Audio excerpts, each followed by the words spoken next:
Nintendo has become synonymous with not one but two pretty perfect open world games on handheld systems, and there have been so many more since the Switch's launch. But what if I told you there was a game before Tears of the Kingdom or Breath of the Wild that did this? A game with exciting world bosses, deep customization, and a seamless multiplayer experience. And what if I told you that this game wasn't on the Switch? Hell, it wasn't even on the Wii U.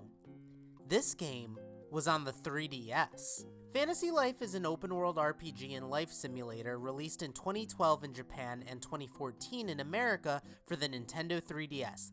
The game was developed by Level 5, who you may know for games like Professor Layton, Inazuma 11, and Yokai Watch. Players start the game by creating a character with a lot of really fun and diverse options for a 3DS game. There are various body types, hair options, facial markings, etc.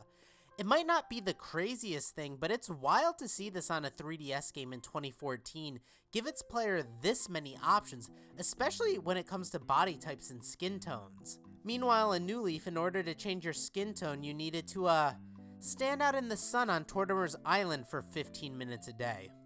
Yikes. Here's the character I made. I gave her pink hair, these kind of pointy animal ears, and gave her some fangs too, and also these little whisker marks. She's like a fox girl or something. I decided to name her Kenai. The game has so many options that I feel like you'd be hard pressed not to walk away satisfied with your character. And as you progress in the game, you can take this even further with fun clothes, armor, and new hairstyles.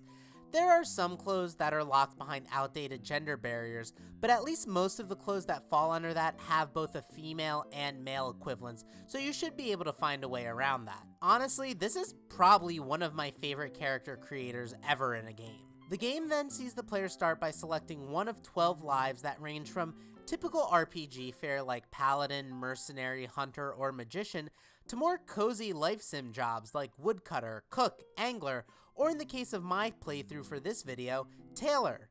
And what's cool is that you can really start the game with any of these and have a fully well-formed experience.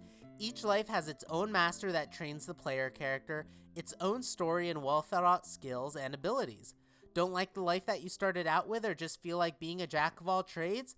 No worries, you can freely swap lives at any point in the game. The game really embraces letting the player experiment by living any kind of life that they want to, and there's great synergy between all the lives too. Want to start the game as a paladin and then try being a blacksmith so that you can make your own weapons? Go right ahead.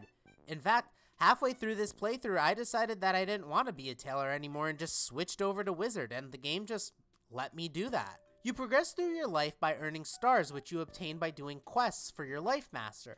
These quests typically consist of doing things themed around your life, so if you're a hunter, you may need to hunt a certain amount of monsters, or in the case of the tailor, make a certain number of articles of clothing. As you rank up your life, you'll unlock new items and abilities that make that life easier, and you can take this at your own pace too. Quests in this game are divided into side quests, butterfly quests, which are the main quests, and life quests. So if you're ever feeling overwhelmed and bored with one, you can freely switch over to the other and do pretty much whatever you want. Now, a big open world game like Fantasy Life on a handheld like the 3DS might sound crazy, but Fantasy Life was actually the second time that Level 5 would attempt something like this. See, the game's producer Akihiro Hino also served as a director on Dragon Quest IX: Sentinels of the Starry Skies, which also featured similar open-world elements such as customizable characters, the ability to switch lives, or in Dragon Quest case, vocations, and seamless multiplayer where players could team up and go off on their own in a shared world. Actually, Fantasy Life even has plot similarities with Dragon Quest. Fantasy Life centers around a skybound race of people who rely on wishes of those in the land below to repair a dome that surrounds the world. Dragon Quest IX is about a race of angelic beings known as Celestians who rely on a spiritual energy that humans produce called benevolescence to feed the world tree, so there's definitely a bit of homework copying here. My best guesstimation is that with Dragon Quest X set to be an MMO produced in-house by Square Enix, that Level 5 wasn't needed for the franchise anymore, but that Hino and Level 5 knew they had a winning formula on their hands. After all, Dragon Quest IX was a massive success, selling 5.3 million copies when all was said and done. So they likely made the choice to reuse certain elements to make their own game free from all the whims of a third-party rights holder. This would also free them from player expectations and allow them to try things that they might not have gotten away with when it came to Dragon Quest. In fact, there's some credence to this. Apparently, the original prototype of Dragon Quest IX had real-time action combat like Fantasy Life, but playtesters who were avid Dragon Quest fans hated the move away from the series' turn-based roots, so the decision was made to switch to something more familiar. But hey, they had already made a real-time system, so it's not hard to imagine that they decided to take what they made for Dragon Quest and just push it over onto Fantasy Life. Anyway, Fantasy Life takes place in the world of Riviera, which consists of 3 major cities that the player will explore, and each city is surrounded by different biomes and points of interest that the player can freely roam. Castile is the area where the game starts, which mostly consists of plains, forests, and mountains. Port Puerto is the beach town near the Tortuga archipelago, which consists of various islands and sea caves. Almajique is a desert city with an Arabian theme, is surrounded by desert and ancient ruins.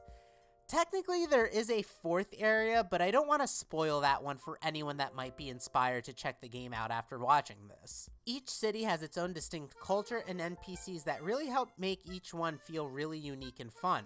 Architecture will be different in each setting, pets you can obtain in one city will be totally different and themed to their environment in another, and the monsters you encounter will be themed to their respective biomes rather than just being palette swaps of the same guys over and over. And while we're on the topic of monsters, let's talk about the awesome world bosses that Fantasy Life has.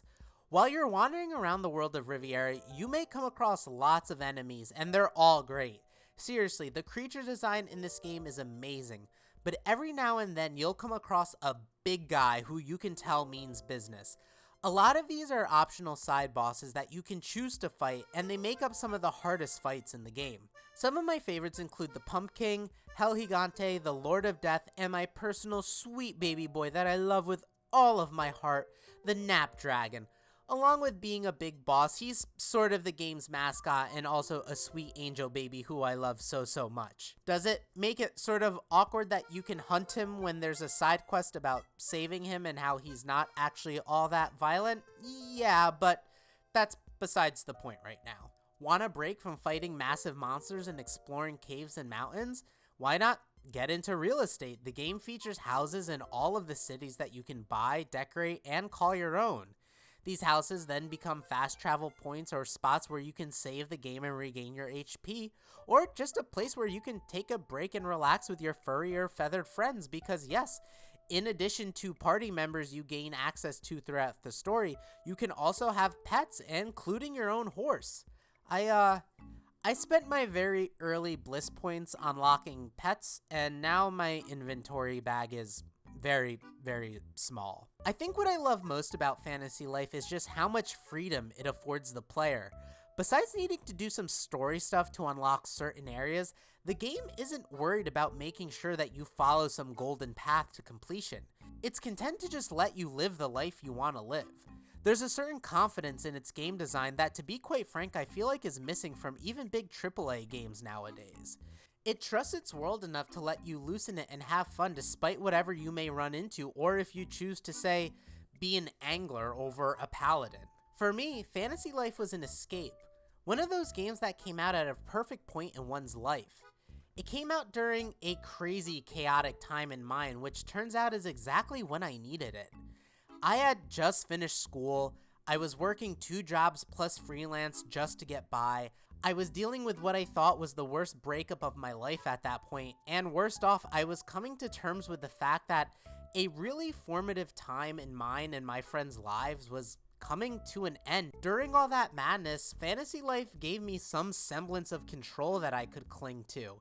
It helped me aspire to things, and sure, they were simple things like having my own place or having a pet, but still, when everything around you feels like chaos, sometimes aspiring to simplicity isn't all that bad.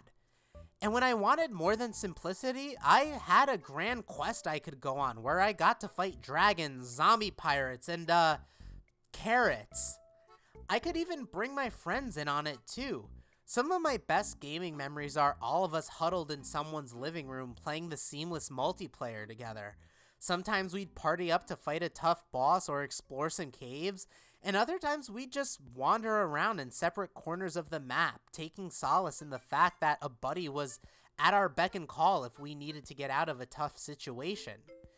It was nice. And that's the perfect word to describe fantasy life. The vibes were nice, the characters were kind, and the world is welcoming while still being exciting. It wants you to use your life to experiment, to try things, even if you might not like them. And if you don't, hey, try something else. Fantasy life wants you to know that you aren't locked down to anything, and that at the end of the day, life is about trying new things and finding excitement in them.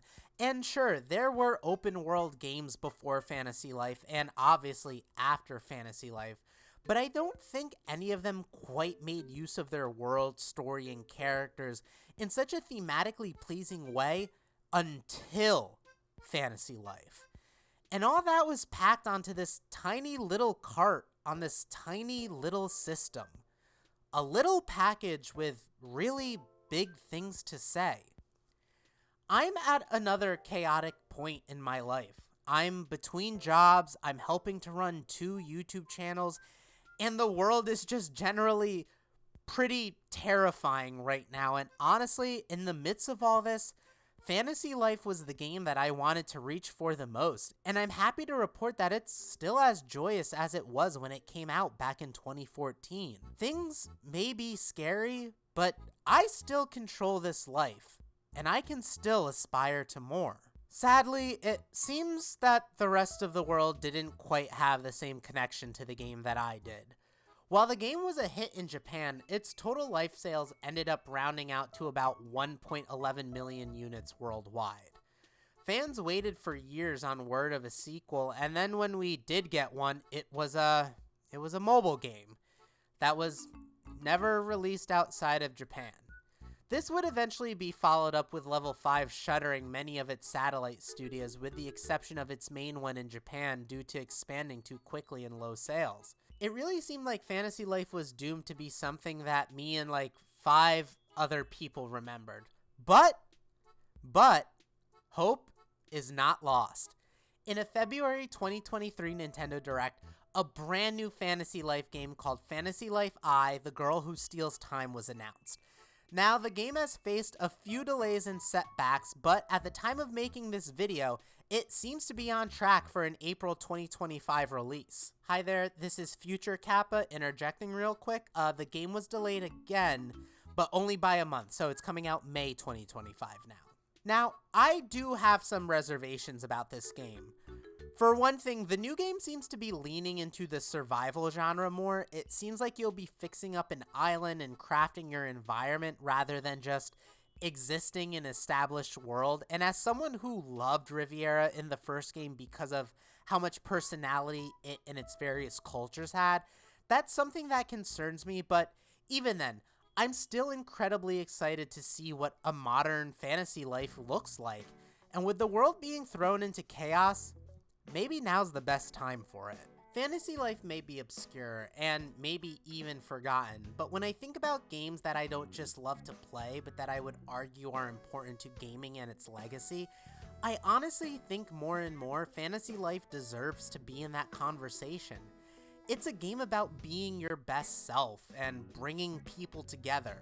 And now more than ever, I think we really need that. What are some games that you think are important or that touched you in a way that you weren't expecting? Let me know in the comments. I would love to hear stories from you guys. I think these are really interesting conversations to have. And hey, if you liked this video, consider subbing to the channel. Till next time, bye.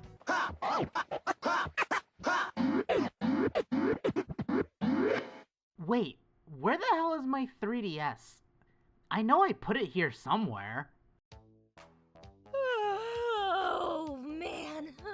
It feels so good to be out of there finally. Is it too much to ask to get trapped in something with some legroom? Maybe a Steam Deck, Switch. Anyway, let's see my new digs.